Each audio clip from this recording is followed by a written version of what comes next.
Right, before our tea break, we'll have a short panel just to lead off into the tea break to give you something to think about. I'd like to invite our presenters back up on stage, if you don't mind, please. Adrian, Jacqueline, Manu, and Aisha. Just for a few questions, and while they're making their way up to the stage, if you have your phone with you, you have access to Google Play Store or Apple Store. There's an event app that's available. Just search for PNG Conference, and you should see the PNG Core sign. That's the app you download, and then you'll have access to the official program, as well as the speaker bios, and later on we'll have the presentations from all the presenters available for you as well, so that you can download and have a read. So please download that app. Right, ladies and gentlemen, thank you so much for your presentations this afternoon. There were some figures that were mentioned there. Well, Manu's talked about the 20% access to electricity. We know that's an issue that we've all been talking about for a long time. There's a target to have 78% of Papua New Guineans have access to electricity by 2030. That's a very high benchmark that we're setting. And, you know, industry has their role to play. I'd just like to get your thoughts on, number one, what can be done by government agencies. We have NEA there. We know PNG Power is in a lot of trouble. And industry is also here. We'd also like to help. How do we use our own networks to ensure that we at least work together to try to at least get to those figures that we're targeting by 2030?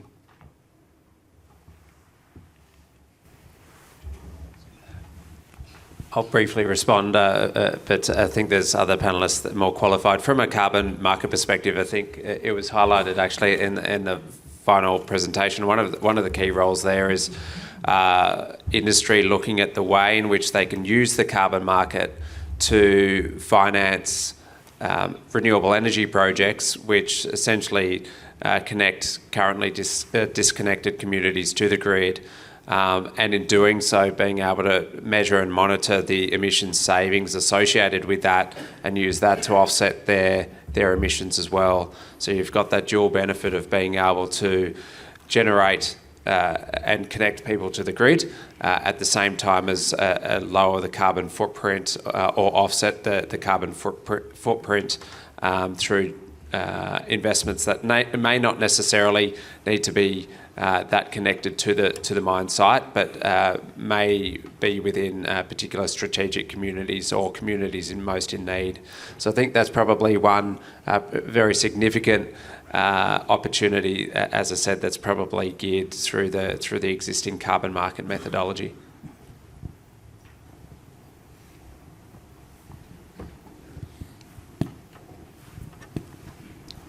From NEA's perspective, I think the main thing is to have collaboration and between government and development partners in terms of avoiding duplication, and that's something we'd like to work together on so that we can address that, achieving the 70% electricity rate by 2027.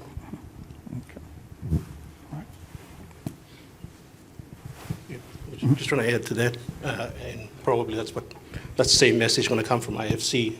We already have investors on the ground there. They all want to invest in renewables. We just don't have the enabling policy and regulatory environment to get them start putting the money down. So often the big issue is finance, people on the ground to finance. All right. Aisha, you want to add something onto that? With what my co-panelists have said. I mean, as I explained, for the private sector to really come in, we are happy to hear from NEA that they are thinking about having the proper reforms and policy to be able to attract the private sector. And as I mentioned earlier, our PPP team is working with the government as well to expand this mini-grid project in different provinces.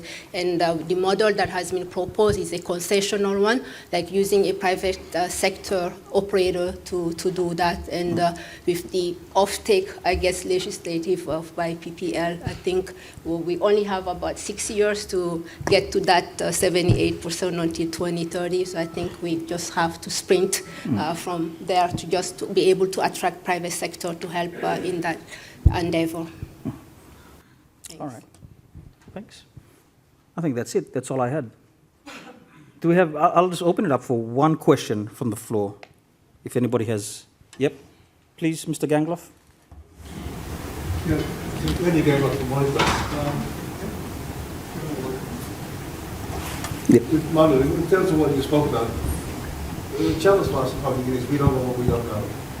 So do you have actually a model that we could use in your terms to leapfrog from the Stone Age to the Space Age?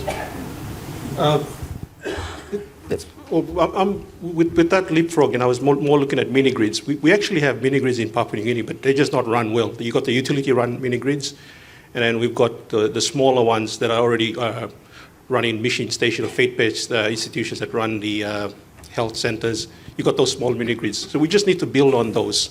Unfortunately, most of them are too small to be to be profitable. But if we can cluster more of them, bundle them up, that'd be a good source of investment for the mining or extractive industries. Remember, our biggest emitters are the PPL grid and the extractive industry. So it's trying to bundle those two together, find solutions where we address both those sectors. Okay. Oh, you had something? No? Oh, okay. All right. Well, I guess that's it. I won't stand in your way for afternoon tea.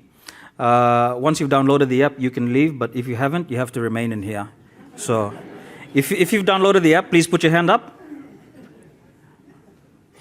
Okay, we'll wait for a few minutes, but please join me in thanking the panelists for a wonderful session to start off the 2023 PNG Resources and Energy Investment Conference. We'll have our break for afternoon tea. It's strictly 30 minutes. We're operating on Australian time now, so see you at 3 p.m. sharp so we can kickstart the next session. Thank you so much.